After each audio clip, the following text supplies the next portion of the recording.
Hi everyone, I'm Mary McCoy. Welcome to my Elvis room. Hi, Mary. Hey, Mary, can you talk about your journey as a radio personality and when did it begin? Well, actually, I think I really started when I was 3 years old because my I would get my little red rocking chair, pull it out on the porch on Saturday nights, and listen to the Grand Ole Opry, and I learned to yodel. And I yodeled. That was the age of 3, and of course my dad. He wanted to get rid of the person that started the yodeling. But anyway, because when we would have company, well, I would drag my little chair out on the porch, and I'd get right in the middle of them, and I would yodel the whole time they were there until they left, and then I'd get my little chair and I'd pull it off like I'd been on the stage. So that's, but that was when I was 3. Now, when we moved to Conroe when I was 10 years old. My daddy, we started out, he was on the farm there, and then he started traveling with planer and sawmill work. We came to Conroe when I was in the 5th grade, and that's when all that time, I would sing at different places, and the people in Conroe, I was singing, and when the radio station signed on in 1951, KMCO, Okay. well, they called, as a matter of fact, they told the manager of the station about me. Well, he called me in school. I was in junior high at the time. And he said, Mary said, we've heard a lot about you, and we want you to come up and be on the talent show the second Saturday that after they signed on in April. So I borrowed me a guitar because I didn't have one, and I caught that big old Greyhound bus. I didn't weigh over 100 pounds, and the bus driver always looked out for me. And Did you learn how to play on your own or someone no, teach you? my mother. Your mother taught you how to We play? used to sit for hours at a time. She had her own guitar, which was pretty well. It was kind of messed up, old, and then we borrowed one, and I would play. Then she taught me how to play, so we'd sit and play, and so I went up, and after the talent show was over, well, the manager asked me if I knew 15 minutes so that he could record me. Well, I thought that was an eternity, but I did it. And he said, now I want you to go home. And he says, and I want you to get as close as you can to the radio, and you're going to hear yourself sing at 1 o'clock. Well, I did. I got home, and when I heard myself sing, I thought that was the worst thing I ever heard in my life.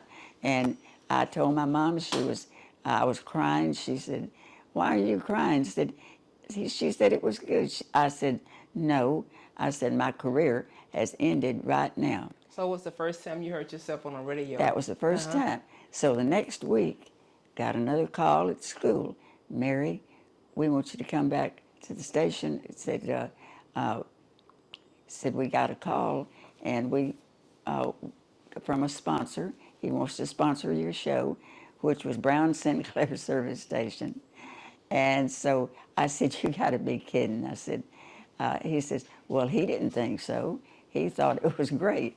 So I went up and I did the 15-minute program, and I did that for about 3 or 4 months, and then that wasn't enough for me. I wanted to be on the radio, and I wanted to have my own show, play the records. When the artist would come up, I would talk, get to meet. I met a lot of the artists like Jim Reeves, Johnny Cash, you name them, they came up.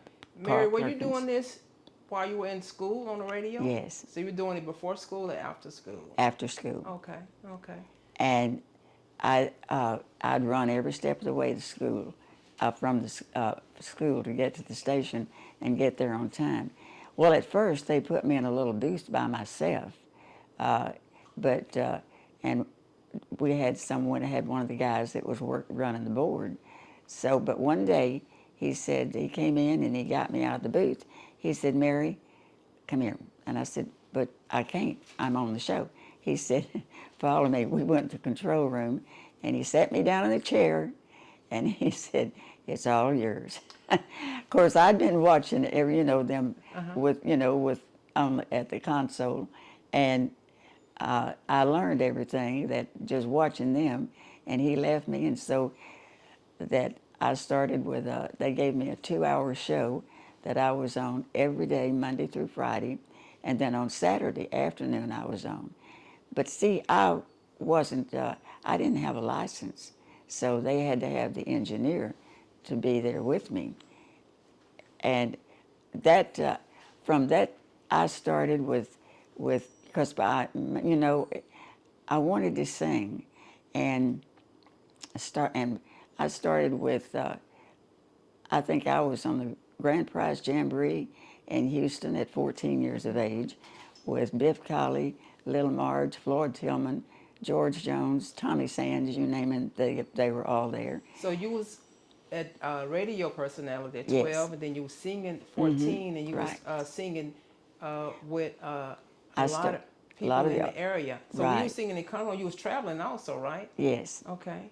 And then after that, let's see, I worked at the Grand Prize Jamboree. Then I was on the on Big D Jamboree in Dallas. Okay. I went from there. That's when I went. My stop was the Louisiana Hayride, Okay. The Louisiana Hayride. and that's where I met Elvis. Oh, okay. That's when you met Elvis. So tell us briefly about that, the Louisiana Hayride, and the time you met Elvis. I had I was there with, gosh, we had the whole group, and I remember this so well. Jim Reeves was leaving the Louisiana Hayride that night and was going to join the Grand Ole Opry. I was there with all the artists. And then I was, before the show started though, had no idea at that time, I didn't know Elvis. And Elvis was, and of course this was in when he was really getting just started. And I had. And how old were you at that time? Well, now when I got to the, I was on, let's see, I had been, I was 16 years Okay. old. When when I was sitting on the steps, I was waiting for the show to start, and Elvis walked up to me, and he introduced himself. I told him, I said, I know who you are, He said, well, I wanted to see if you'd like to go get something to eat across the street. He says, I'm hungry. And I told him, I said, sure, I would go with him. And by the time that I got up, tried to get off those steps, I was sitting there from the stage. Well, there was about 15 girls lined up behind him. And I told him, I said, Elvis, you have all the company you need. And I said, besides, I wouldn't get a word in edgewise. So I said, I tell you what, you come back, and I'll be right here waiting for you. And he came back. And then the show went on. Okay. And when that night when I sang, I went his group, Scotty and Bill, and the drummer. He didn't have the drummer at the time, but Floyd Kramer played the keys, and they backed me on the stage that night. And something I'll never forget. And then, of course, when Elvis came out, he comes out. He had on. I never will forget this. Two-tone shoes. What did he have on? He had on a red sport coat, a white lace shirt, and lime green trousers. And he didn't even have to open his mouth yet before the girls started screaming. And so this was in Conroe, right? This was on the Louisiana Hayride. Oh, Louisiana Hayride. Okay. That's right. And then it was about 2 weeks later, we brought the Louisiana Hayride to Conroe. Okay. At the Conroe High School football field. Okay. And there was 2 flatbed trucks out. And when Elvis drove, he was in his pink and black Cadillac. He drove around that field, and Oh, I tell you, it was as everybody was hollering, and he, when he got to the stage, well, when they called him up, introduced him, and he started to run up on the stage. Well, one of the steps was broke, and he tripped on the stage and went down. And Did they get quiet in the audience? yeah, they got real quiet because, and it just, as I know my manager always told me later on, he says, Mary, I don't care how high the fever or how bad you feel or how hard you fall, the show must go on. And that happened that night. He got up that following Saturday on the Louisiana Hayride. Well, Horace Logan, he said he still had that knot on his head. I don't know, he may have blacked out for just a second though, but he did. He put on a show He continued on in the show. That was Yes. right here in the city of Conroe. That was in Conroe. Wow, wow. It was quite a thrill. Quite a thrill. So after you, because you met him for the first time, it's the Mm-hmm. Louisiana Hayride, and that was in That was Didn't it? in August, I believe. August. Okay, and then 2 weeks later he came to Conroe. Well, let's see. Yeah. No, I saw him. Yeah, that's right. It would have been right. That's because He came to Conroe and he performed Right. at Conroe. Right. That's the old high school. That was that David Yeah, Crockett High School then? Yes, that's where I graduated. Okay, from. David Crockett High School when he came and he performed. And so I guess all the people in the Conroe area came out, and so you was like, I think you said you were 16 years old? 16. Okay.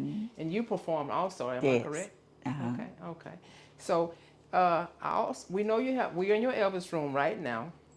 And what I would like to know, how did that come about? How did you decide to have an Elvis room? Well, at the time that I told my youngest daughter, I told her, I said, Kim, I'd like to have an Elvis room. Well, we first had it upstairs.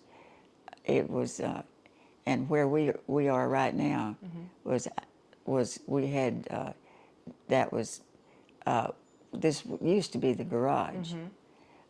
Well, I told Kim that I wanted that just because people had been giving me so many things and I didn't, but the room upstairs was way too small, but I had as much as I could up there. Well, then she came to me and she said, Mom, would you agree to let's go downstairs and and put it out in this room. This was the room that my husband had. He was when he had he called it his, what is it when they Man call cave? the man cave. And so, but we did. She moved everything down here and worked for all by herself. She worked for days on this, and I couldn't believe it. I just couldn't believe what she's done, and I just think I can't say enough good things for her because Kim she helped me, to get on.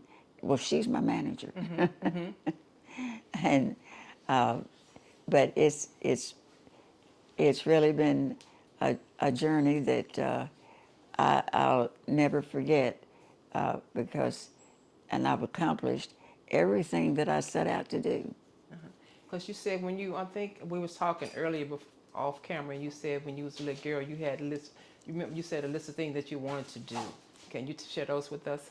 Well, I wanted to sing. I wanted to be in radio mostly, and I wanted to make records.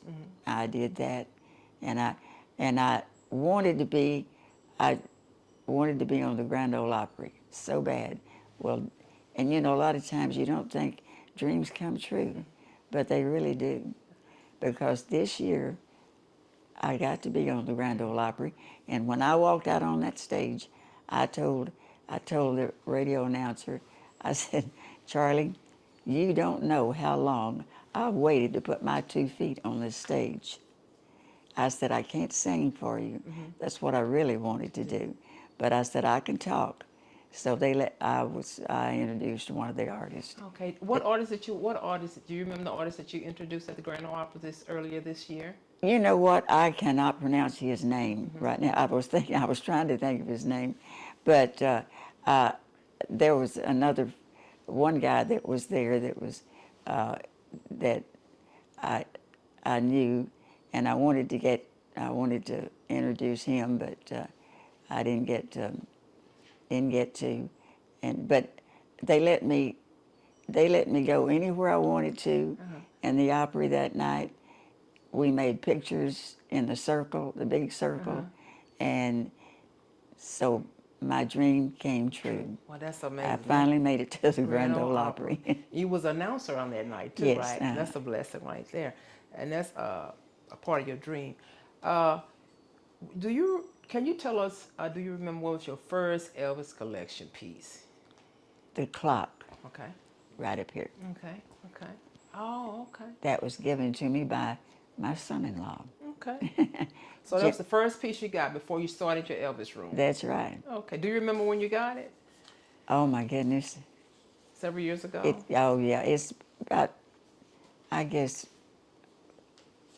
it probably around 3 years ago. Okay. But it was my son-in-law, and his name is Jim Ward, because he'll disown me if I don't give his name. Okay. So you talk about how you got started. Talk about how you got started and how you collected so much of Elvis memorabilia. Well, it was just everybody that I would run into, they brought it to the station to me. I've even got a pool stick. If you'll look behind me, you can see me holding his gun. I see that. I've got, and one thing that I really cherish is that the Elvis was in concert with a gold record, and that's on the wall. And just I can walk around this room every day, and stand and look and remember so many memories. Right behind you I have a slot machine. It's the Elvis slot machine, and my best friend in the world, Patty Calfee, donated. She gave that to me. She's no longer with us, and just I'm just so thankful for everything. So many friends, and so much has happened, especially this year, that I'll always cherish. And so you had a real great event that happened this year. You want to talk about that?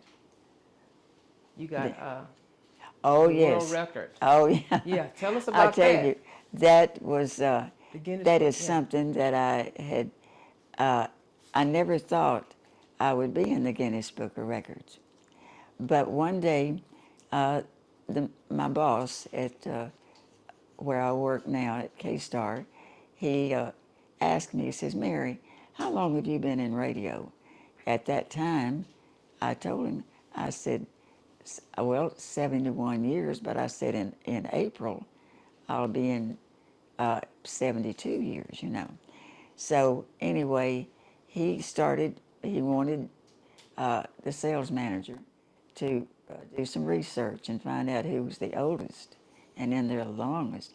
Well, there was one lady that she was, I think she passed away at 68 years of age. And so and of course my daughter, my sales manager, didn't have time to get to find all the clippings and the papers and get everything that they wanted to know, because it was just continuous. I know Kim would sat up till 11 and 12 o'clock at night working on for almost about a year. And so I just told her, I said, "Honey, I don't think we're going to make it, because she hadn't heard from him."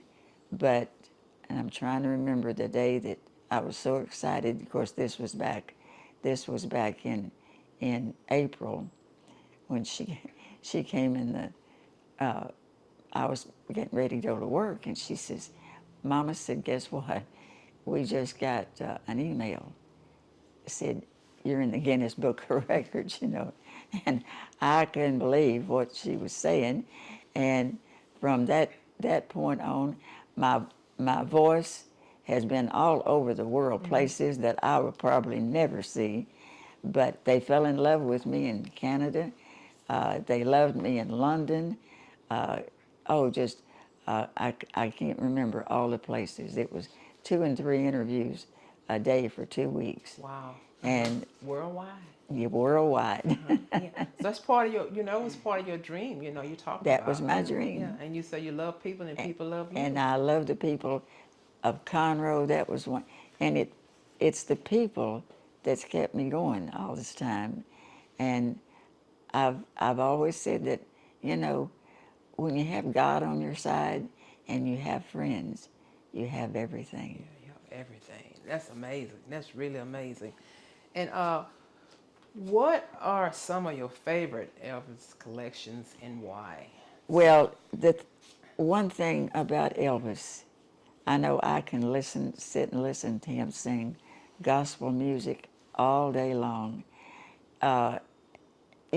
He could sing. He has a voice that nobody can touch. And there's one song that I have to say, the first time I heard it, I started crying, and I don't know, I never could figure out why am I crying.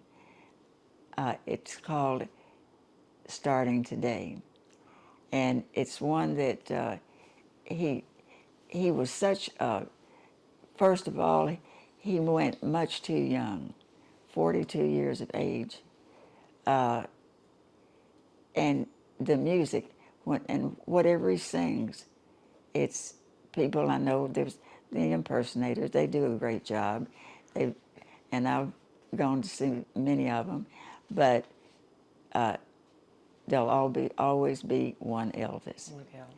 And he'll live on. It's just something about him that he touches your life, that's for sure. Wow. And I'm proud that he touched mine. He touched you in a mighty way. And it's just probably hard for you to do. I know you got so many Elvis memorabilia and people, friends and families giving you stuff throughout the years. But if you had to choose one piece from that collection. If I chose one piece from all that I have on this wall, it would be my picture with Elvis. And that was when you were 16 years old? 16, Okay. Can you, in your memory, can you go back and tell us about that? You remember that when y'all took that picture? That was at the high school football stadium. Yeah. That night on the field. He was, when he came to Conroe that day, of course, the Carlisles, they were very popular. There was a popular group at that time on the hayride. They stayed at the Bluebird Courts, which was the only place in Conroe at that time. Well, I went out and I picked them up and drove them to the radio station. But the thing about Elvis, he could be funny and he could be serious, but he always, if he was the kind of person that if you ask him to give him his shirt off his back, he'd do it for you. He just had a heart of gold. Heart of gold. And that was the thing that I noticed. He was just so everyone. He was friendly. And it's something that, and today this is the way I feel about. I know since Elvis is gone, I often wondered about Graceland, how and I'm so thankful that his granddaughter is carrying on. Because I was so afraid that after he was gone, then after Lisa Marie, she passed away, that was, you know, it would go by the wayside. But I don't think so now. But I'll always be proud, like I said, that I was proud that I knew and met Elvis Presley. Wow. Yeah. 16 years old. So did y'all perform anywhere? Did you perform together anywhere other than No, City? he was at. I saw him. I was there at Magnolia Gardens. Now, like I said, this was when I met him. This was in the early years when he was really getting started. Okay. Because at that time, he was. I know he was on the Hayride and Horace Logan. That's when they did the tour, and after that, I think that's when Tom Parker came into the picture. Colonel Tom Parker, Okay. his manager. Okay. So y'all performed at Magnolia Garden, which They was in did. Houston. Yeah, that's he. I didn't perform with him there, but he was there. I was there with my manager. Oh, okay. Okay. Okay.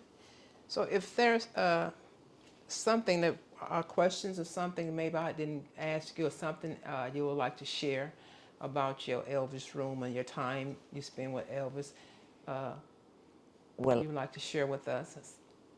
you know, I've really been so proud of this room. I think I've invited everybody in the world to come by and see it. But but I'm just so thankful for everything here, and and most of all, I can't express enough how I think the people. I love Conroe. I could have gone anywhere in this world, but I've always called Conroe my home. I could leave and go away for a couple of weeks, and I mean, you don't have to. I know there's beautiful scenery everywhere, but I think we have the most beautiful scenery right here. In the city. I call it my home. My home. It's Conroe's your home, and the people of Conroe love you. Conroe will always be your home. Always be your home.